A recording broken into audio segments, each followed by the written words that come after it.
Lorsqu'on évalue des limites, il est courant d'utiliser les notations infini et moins l'infini. Lorsqu'on parle d'infini, on parle d'un nombre très très grand qui est soit positif, soit négatif. Nous allons faire l'arithmétique de l'infini. Que se passe-t-il lorsqu'on a l'infini dans des opérations arithmétiques? Commençons par l'infini positif plus ou moins une constante réelle k. Donc ici, on a une constante réelle qu'on appelle k. Donc si je fais infini plus un nombre réel k ou infini moins un nombre réel k, je vais encore obtenir un nombre très très grand positif, donc c'est-à-dire l'infini. Si j'additionne un nombre très grand avec un autre nombre très grand positif, je vais encore obtenir un nombre très grand positif.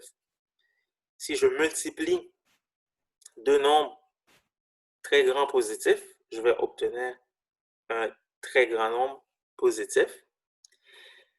Maintenant, si on multiplie une constante réelle k par l'infini, il faut tenir compte du signe de la constante réelle. Si la constante est positive, on obtiendra l'infini. Si la constante est négative, on obtiendra moins l'infini. Par exemple, si on multiplie 5 multiplié par un nombre très très grand positif, eh bien, on obtiendra un nombre très très grand positif. De la même façon, si on multiplie un nombre négatif, par exemple, moins 125, on multiplie cette valeur par l'infini, on obtiendra un nombre très très grand, mais négatif. Que se passe-t-il maintenant lorsqu'on divise une constante par l'infini? Donc, si je prends une valeur, supposons qu'on prend une valeur réelle, 1, on divise par un nombre très très grand positif. Donc, on met des 9, 9, 9, 9, on met plusieurs 9. Vers quelle valeur on va s'approcher? Eh bien, nous constatons que nous nous approchons de 0. Et peu importe la valeur de notre constante et peu importe le signe de notre constante, la valeur va s'approcher de 0 lorsqu'on divise par un nombre très très grand. Évaluons maintenant la limite de la forme k sur 0 plus. Donc, supposons qu'on a une valeur réelle, donc une constante k, qu'on divise par un nombre très proche de 0 positif. Par exemple, si on prend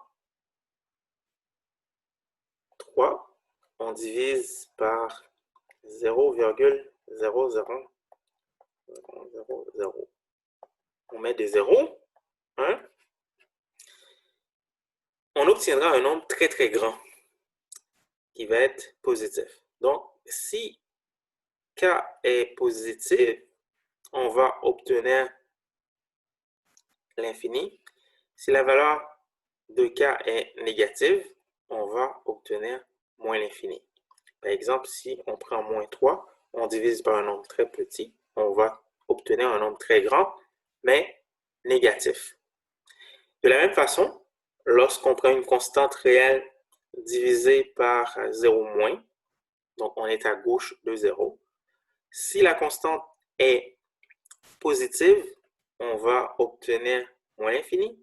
Si la constante est négative, on obtiendra l'infini. Faisons un exemple de calcul de limite. Donc, prenons un exemple très simple.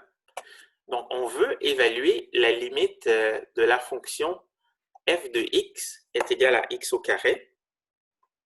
Donc, avec l'arithmétique de l'infini et les propriétés des limites, on peut remplacer moins l'infini dans l'expression de la fonction. Donc, on fait moins l'infini au carré. On obtient plus l'infini. Donc, moins l'infini au carré, c'est moins l'infini fois moins l'infini. Moins fois moins donne plus. infini fois infini donne infini. De la même façon, si on veut évaluer la limite lorsque x s'approche de l'infini, on remplace l'infini dans l'expression de la fonction. Donc, on fait infini au carré. On obtient infini. On se souvient que la fonction x au carré, c'est une parabole. Donc, on a la parabole ici. Donc, lorsque x est très, très grand positif, on obtient y qui est très, très grand positif. Et lorsque x est très, très grand négatif, on obtient y qui est très, très grand, mais positif. Nous venons donc d'évaluer une limite à l'infini. On peut utiliser les propriétés des limites ainsi que l'arithmétique de l'infini pour remplacer l'infini dans la fonction et évaluer la limite.